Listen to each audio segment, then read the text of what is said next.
앞에서 우리는 자성에 대해서 이제 살펴봤습니다. 이 자성의 원리를 가지고 전기를 이제 생성하는 원리에 대해서 한번 살펴보도록 하겠습니다.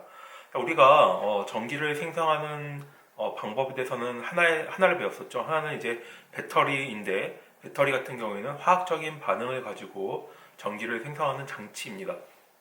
자, 근데 여러분들 아시겠지만 화학적인 반응을 우리가 일반적으로 사용하는 집에서라든가 아니면은 산업계 전반에서 사용할 때 이런 배터리로 모든 에너지를 공급을 할까요? 그렇진 않죠. 우리가 이제 발전이라는 걸 하게 되는 거죠. 그래서 뭐 수력 발전소, 화력 발전소, 원자력 발전소, 자 이런 것들 이런 발전소에서 발전을 하게 되는데 이 발전을 할 때 사용되는 게 앞에서 우리 배웠던 자성의 원리를 이용을 해서 전류를 흐르게 되면은 자기가 발생한다. 그 원리를 역으로 이용한 방법으로 우리가 발전을 하고 있습니다. 자성을 얘기를 할 때 전류가 흐르게 되면은 안에 자성이 발생한다고 했었잖아요. 거꾸로 자성이 있는 상태에서 전류를 발생시키려면 어떻게 하면 될까? 그걸 연구를 해가지고 발견한 게 패러데이라는 사람이 패러데이의 유도 법칙이라는 걸 이제 발표를 했어요. 그래서 원리는 뭐냐면은 제가 앞에서 자기 같은 경우가 우리 눈에 보이진 않지만 힘이 존재하고 있다고 했잖아요. 그러니까 힘이라는 게 뭐겠어요? 힘이라는 거는 뭔가 물체를 움직일 수 있게 하는 또 힘인 거죠. 자, 그래서 자기 내에서 뭔가 도체, 그러니까 금속 같은 거죠. 자기가 있고 금속이 있는데 그 금속이 움직이게 되면은 전류가 발생한다라는 게 원리가 패러데이의 유도 법칙입니다. 그래서 유도라는 게 전류가 유도된다. 뭔가 이렇게 우리가 수식을 풀 때 수식을 유도한다고 했죠. 그러니까 무슨 얘기냐면은 뭔가 움직임을 줬는데 그 힘이 전류로 바뀌어가지고 전류가 흐를 수 있다라는 원리가 패러데이의 유도 법칙입니다. 자, 그래서 여기 그림을 보시면요. 여기 그림을 보시게 되면은 여기 자석이 이렇게 있습니다. 자석이 우리가 음극하고 양극이 있는데 음극, 양극이 이제 자석 같은 건 양쪽에 있는 거잖아요. 그게 아니고 자석을 두 개를 이렇게 되는데 한쪽은 뭐죠? 음극. 그 다음에 한쪽은 북극을 놔가지고 이렇게 한쪽 방향으로 자력선이 이렇게 형성되도록 자기가 형성되도록 이렇게 배치를 해놓습니다. 그 다음에 여기 보시게 되면은 A, B, C, D라고 되어 있는데 이 A, B, C, D가 이 도선입니다. 그래서 자석이 이렇게 중간에 있고 이렇게 하면 이 양쪽으로 이렇게 자개가 이렇게 서로 잡아당기려고 하는 힘이 이렇게 존재하게 되겠죠. 이 상태에서 이 선, 이 도선이라고 했을 때 도선을 이렇게 있는 거죠. 얘를 거꾸로 이렇게 보게 되면은 자 이렇게 이렇게 한 상태에서 얘를 이렇게 계속 돌려줍니다. 이렇게 돌려주게 되면 어떤 일이 발생하느냐 하면은 처음에 자개가 움직이게 되면은 움직이는 정도에 따라 가지고 전류가 발생을 하게 되는데요. 자, 여기서 보시게 되면은 요 방향에 대해서 움직이는 방향에 대해서 직각 방향으로 전류가 생성을 하게 돼요. 자, 여기서 보시게 되면은 처음에 A 위치에 있다 이렇게 보도록 합시다. 자, A 위치에 있을 때는 움직이는 방향이 이쪽 방향을 가리키고 있는 거죠. 자, 근데 여기 보시면은 A에서 B 방향으로 제가 회전을 시켜요. 그럼 회전을 시키게 되면은 얘는 이쪽 방향으로 가게 되겠죠. 자, 그럼 B 방향에 갔을 때 B 방향에서의 움직임은 어떻게 되겠습니까? 요 직각방, 자개에 대해서 움직임이 직각 방향으로 이렇게 생성하게 되죠. 자, 그럼 이렇게 되면 어떻게 되냐면은 방향이 움직이는 방향에 따라서 요 직각 방향이 되기 때문에 그걸 의해 가지고 전류가 이렇게 B 방향으로 이렇게 생성이 되게 됩니다. 자, 다음에 B에서 C 방향으로 이렇게 움직일 때는 얘가 접선 방향이 이렇게 가다가 다시 이렇게 들어가겠죠. 그럼 올라갔다가 한번 이렇게 다시 내려가게 돼요. 그 다음에 C 방향에서 D 방향을 갈 때는 마찬가지로 얘가 밑에 방향이기 때문에 방향이 이쪽으로 내려가게 되면서 전류가 거꾸로 흐르는 성질을 발생하게 됩니다. 자, 그래서 보통 일반적으로 요 중간 이 자석하고 자석 사이에 도선을 이렇게 껴 넣는데요. 도선을 껴 넣는데 얘를 계속 이렇게 회전을 시키는 거죠. 회전시키게 되면은 전류가 이런 형태에 대해서 이런 사인 형태로 이렇게 보여주게 되는데요. 자, 이게 신기한 게 여러분들 사인이라고 하는 게 결국은 원운동을 하나 표현을 한 거죠. 우리가 0부터 2파이라고 하잖아요. 그래서 이 사인이라고 하는 게 원운동을 하나 표현을 하는 거다라고 이해하시면은 나중에 우리 교류라는 걸 설명할 때 참 이해하기가 참 좋을 것 같은데요. 자, 그래서 여기 보시게 되면은 일반적으로 여러분들 보게 되면은 풍력 발전소 같은 거 봤죠. 그래서 여행 같은 거 갔다 보면은 이렇게 바람개비가 있고 풍차가 이렇게 계속 돌고 있어요. 이게 돌고 있으면은 이걸로 발전을 한다고 하는데 어떻게 발전이 되는 거냐? 이 풍력 발전소의 날개 뒤쪽에 발전기가 있는 거죠. 근데 발전기가 어떻게 생긴 거냐면은 큰 자석이, 아주 강한 자석이 이렇게 배치가 되어 있고 거기에 중간에 이렇게 도선이 이렇게 연결되어 있습니다. 그래서 이 도선이라고 하는 게 풍력 발전소급 때문에 엄청나게 큰 막대기가 되겠죠. 금속 막대기. 그럼 얘가 이렇게 계속 도는 거죠. 그러니까. 자, 그래서 여러분들 발전소라고 하는데 수력 발전소, 원자력 발전소, 또 뭐가 있죠? 풍력 발전소, 화력 발전소, 뭐 조석 발전소, 여러 가지 발전소들이 있는데 거기 발전소들의 기본적으로 전기를 생산하는 최종 장치는 이렇게 자석 안에 도선이 들어가 있는 형태를 기본적인 구조를 띄고 있습니다. 자, 그러면은 뭐 화력 발전소는 어떻게 되는 걸까요? 자, 화력 발전소는 보일러가 있어요. 그럼 보일러에다가 석탄이나 아니면은 여러 가지 타는 물질을 넣고 보일러를 떼우는 거죠. 그럼 보일러 떼우면 어떻게 돼요? 증기가 나오니까 거기서 나오는 증기를 가지고 터빈을 돌리는 거예요. 수력 발전소는 아시겠지만 물레방아가 있는 거죠. 물이 흐르고 있는데 낙차가 있는 상태에서 낙차가 떨어지면은 얘 터빈을 돌리게 되는 거죠. 자, 그리고 아까 원자력 발전소는 어떻게 돼요? 원자력 발전소하고 화력 발전소하고 원리는 똑같아요. 그 열을 가하는 방법이 석탄으로 때우느냐 아니면은 원자력에서 생성된 열 에너지를 가지고 그 터빈을 돌리느냐 그 차이인 거죠. 그렇죠? 거의 대부분의 우리가 사용하는 발전기의 원리는 이렇게 자석 사이에 도선을 둬서 움직임에 의해서 발생하는 힘에 의해서 발생하는 전기 에너지로 이렇게 발전을 하고 있습니다. 자, 여기 보시게 되면은 패러데이 유도 법칙에 이제 링크, 동영상 링크가 하나 있는데요.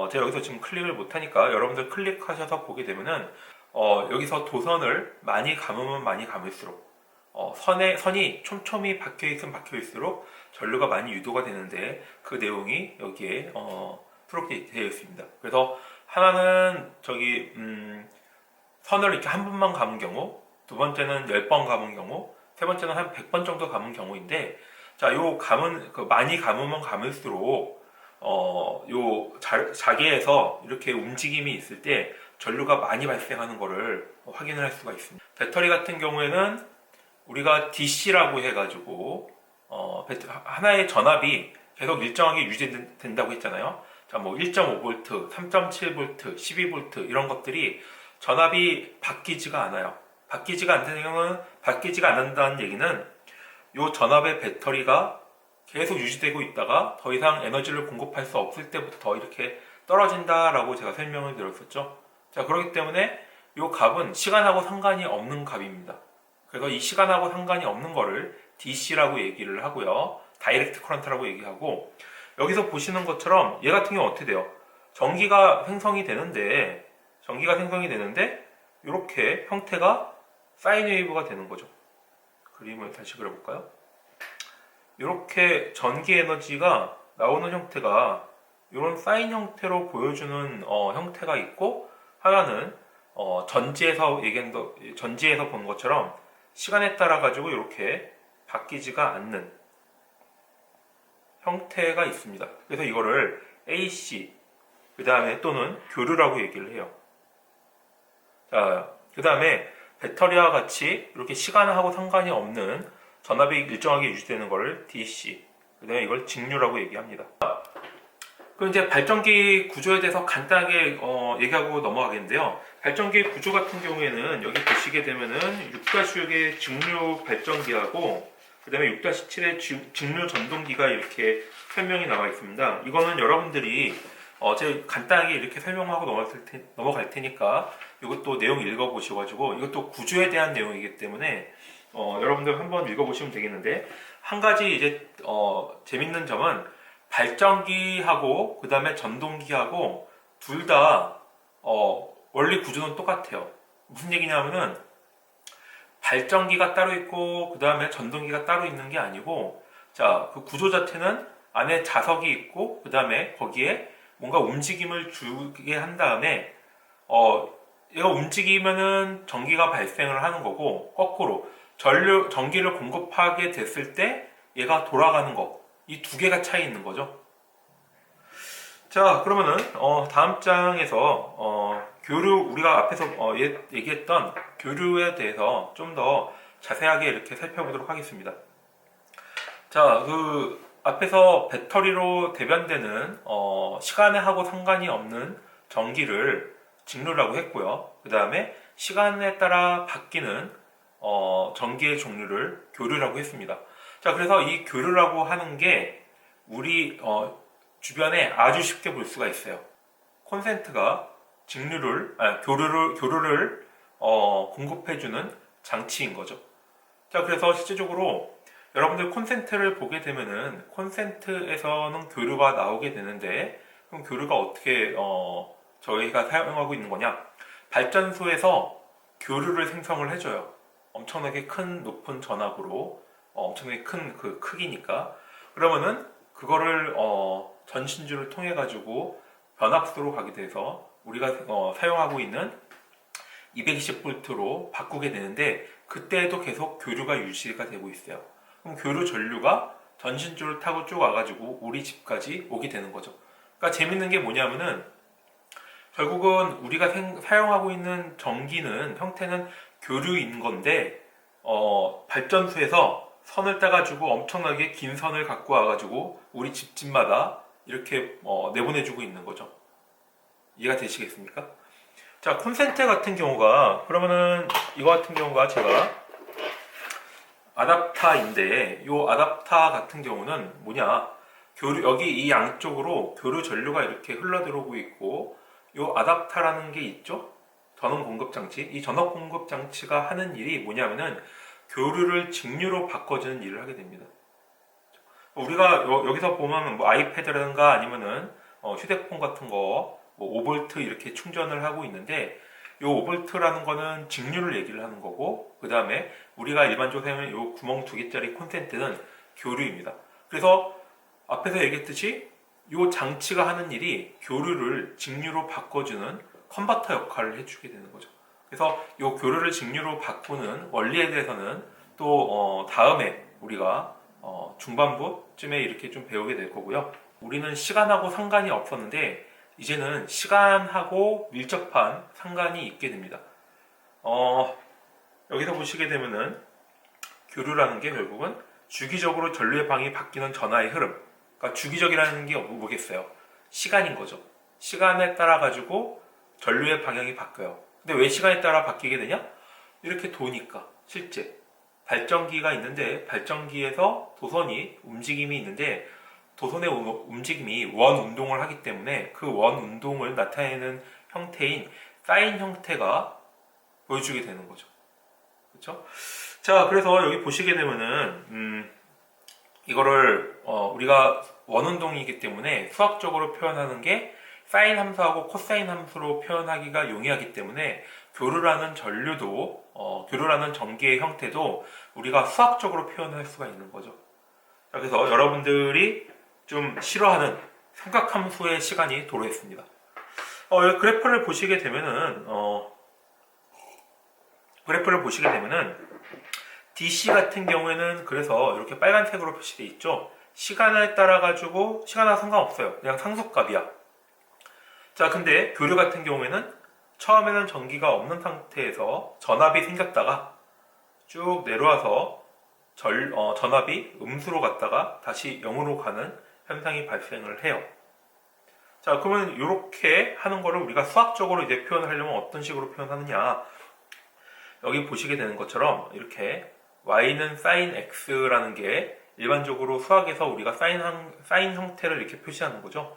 자, 그러면 여기서 얘기하는 요 y는 뭐에 해당되냐? 전기에서 전압에 해당됩니다. 그 다음에 전압 볼테지에 해당이 되는 거고, x는 시간에 해당돼요.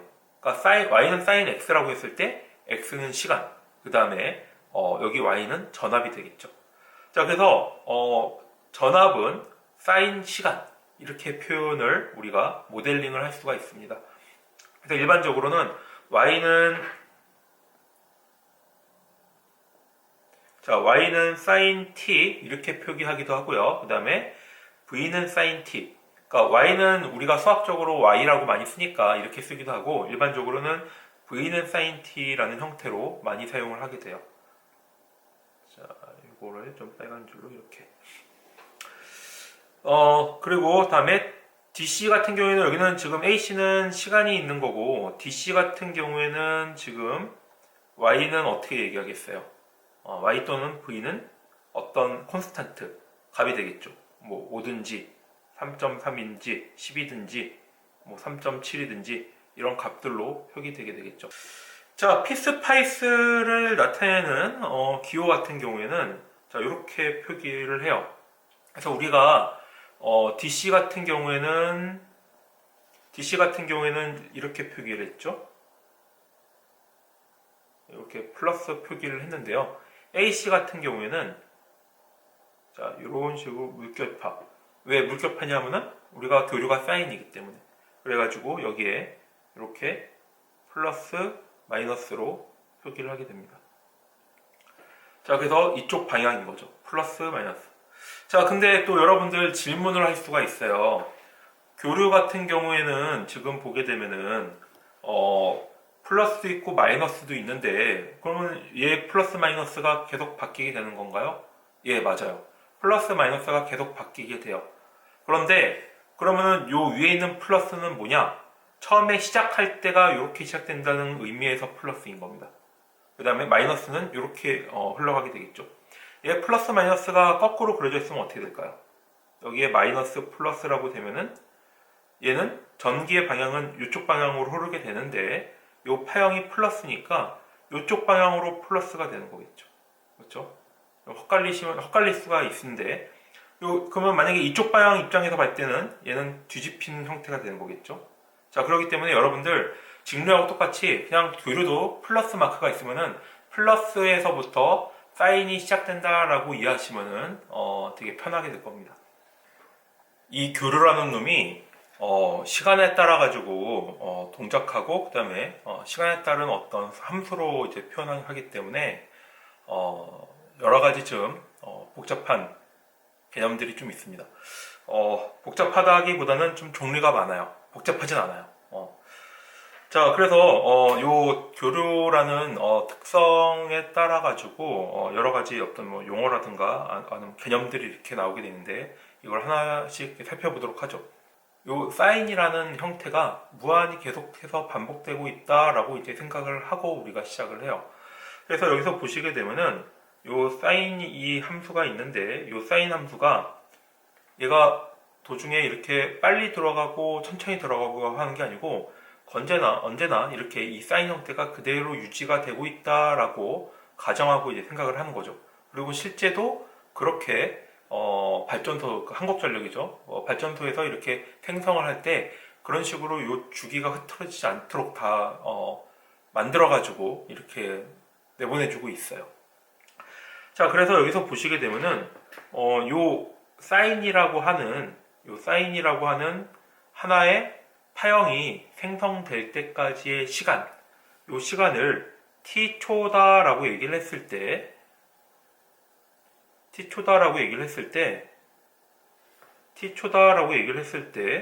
이 t초가 어떻게 돼요? 이 t초에 한 바퀴가 돈다는 얘기인 거고, 그 다음 t초에 또 한 바퀴가 돈다는 얘기인 거고, 그래서 이 t초가 계속 무한히 반복을 하게 되는데, 얘가 몇 바퀴 도는지는 상관이 없는 거죠. 그러니까 계속 t라는 형태, t 시간마다 요 사인 형태가 계속 반복되고 있는 거니까. 자, 그래서 요 t라는 얘가 한 바퀴가 돌아가는 또는 요 사인이 한 주기가 형성되는 요 시간을 t초라고 얘기를 하는데 이거를 우리가 용어로 주기라고 표현을 합니다. 그래서 피리어드라고 얘기죠, 영어로는. 그래서 요거는 뭐냐면 주기는 뭐냐면은 이 t 시간마다 한 개의 파형이 계속 반복되는 경우 이걸 주기라고 얘기를 해요. 그래서 우리도 보게 되면은 어느 분 돌아가셨을 때 1주기, 2주기, 3주기, 이렇게 10주기 이렇게 얘기를 하잖아요. 그 주기가 뭐겠어요? 1년이 도래했다라는 거죠. 그러니까 우리는 주기가 1년이다 이렇게 누구 돌아가셨을 때는 그렇게 표현하는 거고 그거 말고 예를 들어서 우리가 뭔가 움직임이 반복되고 있는데 얘가 뭐 30초마다 반복된다. 그럼 한 주기가 30초다 이렇게 우리가 표현을 하게 되는 거죠. 자, 그래서 시간 간격, 주기 몇 초다라고 우리가 정의를 하게 돼요. 자, 다음에 우리가 여기서 가장 중요한 개념이 하나 나오게 되는데요. 주파수라는 개념을 하나 이렇게 말씀드리려고 해요. 자, 주파수는 뭐냐면은 요 t주기가 역수가 1초간 얼마나 반복되는가를 의미를 하는 거예요. 무슨 얘기냐면은 요 t주기가 만약에 t초라고 합시다. t주기가 1초에 한 번 반복된다. 뭔가 움직임이 있는데 사인 형태로 동작하는 움직임이 있는데 얘가 1초마다 한 번씩 계속 반복돼. 자, 그러면은 이거를 1Hz라고 얘기를 해요. 그러니까 1Hz는 요게 1초간 몇 번 반복을 하는 거냐. 그렇죠? 이게 왜 그러냐면은 우리 선풍기 같은 걸로 보게 되면요. 선풍기는 어떻게 돼요? 얘가 한 바퀴, 선풍기 여러분들 한 바퀴에 몇 초 걸릴지 한번 따져본 적 있어요? 선풍기 스톱워치로 딱 눌렀을 때 그 다음 바퀴 딱 누르는 게 가능한가요? 아니죠. 엄청나게 빨리 회전을 해요. 그렇죠? 그럼 어떻게 카운트하는, 어떻게 세는 게 더 나을까요? 1초 동안에 얘가 몇 바퀴 도는지 세는 게 더 낫겠죠? 자, 그래서 1초 동안 얘가 몇 바퀴 돌았느냐 라고 따질 때 그 몇 바퀴가 주파수다라고 의미를 하는 거죠. 자, 그래서 여기 보시게 되면은 요 주파수는 주기의 역수로 이렇게 정의가 됩니다. 그래서 단위는 여기 단위는 HZ 헬츠라고 해가지고 이것도 또 과학자 이름이에요. 과학자 이름을 따가지고 주파수의 단위를 이렇게 헬츠라고 정의를 했고요. 그래서 이 헬츠는 시간의 역수가 되는 거죠. 왜냐하면은 주기가 t가 시간의 단위였으니까. 그래서 주기는 시간, 그 다음에 주파수는 시간의 역수. 그래서 1초 동안 몇 번 반복이 되는 거냐. 그게 주파수의 개념입니다.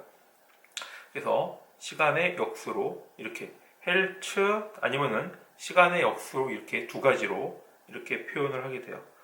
앞에서 간단히 얘기했지만 그래서 1헬츠는 뭐냐면은 1초 동안 파형이 하나가 있을 때, 한 번 반복될 때 그걸 1헬츠라고 얘기를 하고요. 그 다음에 10헬츠일 경우에는 1초 동안에 10개의 파형. 그러니까 1초 동안에 뭔가 몇 번 이렇게 막 움직였다. 그럴 경우에는 10헬츠가 되는 거고요. 네, 거꾸로 0.1헬츠는 어떻게 될까요? 시간의 역수니까 10초 동안에 한 개의 파형이 생길 거죠.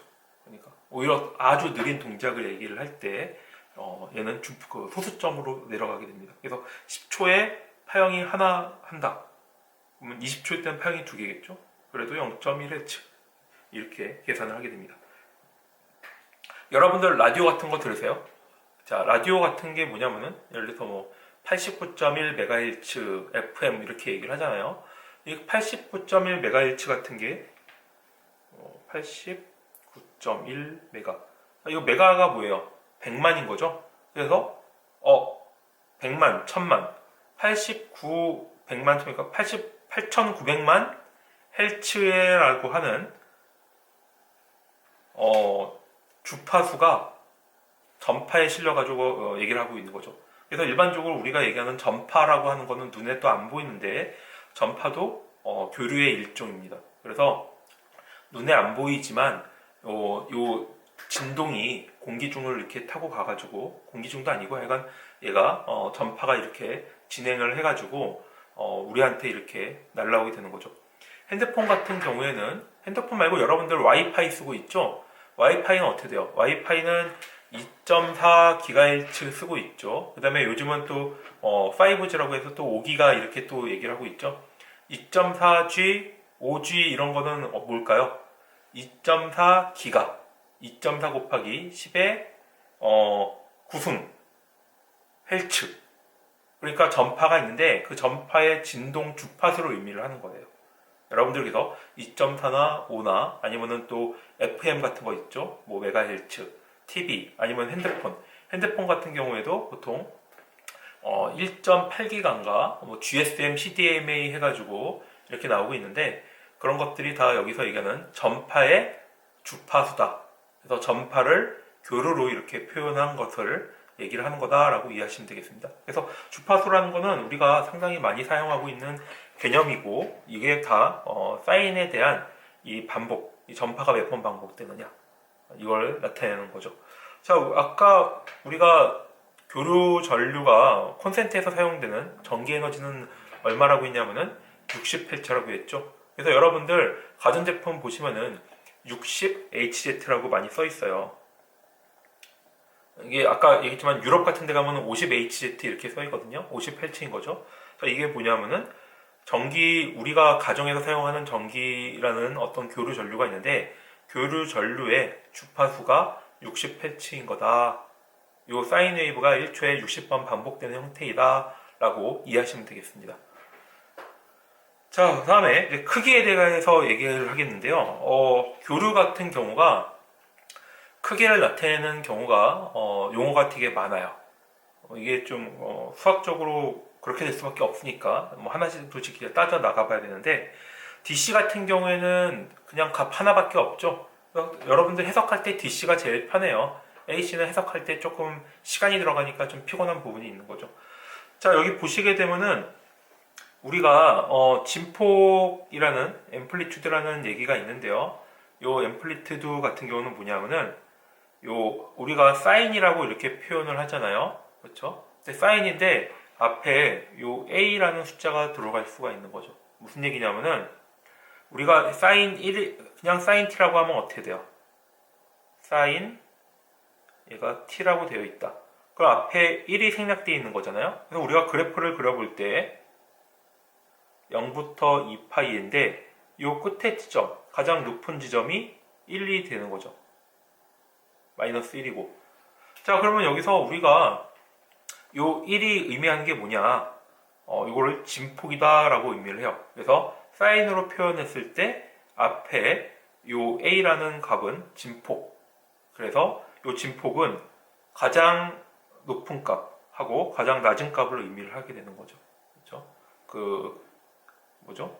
2분의 파이일 때, 사인이 t가 2분의 파이일 때 값의 값을 마이너스 2분의 파이일 때 값을 의미를 하게 되는 거죠. 그래서 요거를 진폭이다 라고 얘기합니다. 그래서 파형의 크기를 나타낼 때 진폭을 얘기를 하고요. 그 다음에 또 하나는 뭐가 있냐면은 피크 투 피크라는 게 있어요. 피크 투 피크, 피크 피크 또는 피크 투 피크 이렇게 얘기를 하게 되는데 얘 같은 경우에는 진폭이 있는데 진폭 같은 게 앞에 있는 사인의 개수가 아니고 가장 최대값하고 최소값의 차를 얘기를 하는 거죠. 그러니까 여기서 얘기하는 피크 투 피크는 이 부분을 의미를 하게 됩니다. 그래서 최대값일 때 최소값일 때 서로 그러니까 얼마만큼 움직이냐를 알고 싶을 때 피크 피크나 피크 투 피크를 사용을 하게 되는 거죠. 그래서 여기 보시게 되면은 2분의 파이 아닌가? 이거는 제가 오타가 있네요. 자, 마이너스 2분의 파이일 때 마이너스 a가 되겠죠. 자, 그리고 최대값 그러면 a이고 a니까 최소값에서 최소값을 빼면은 a에서 마이너스 a를 빼는 거니까 2a가 되겠죠. 자, 그래서 여기서 공식이 하나가 나오는데 우리가 진폭을 알고 있으면은 피크 투 피크 전압은 이 진폭을 2배를 한 게 되는 거겠죠. 무슨 얘기인지 이해가 되시겠죠? 진폭은 이쪽 0부터 그 다음에 최대값을 의미를 하는 거고 피크 투 피크는 최대값에서 최소값을 뺀 거. 그러니까 얼마만큼 움직이느냐 이 두 개의 개념의 차이인데 공식으로는 진폭이 2배가 된다라고 이해하시면 되겠습니다.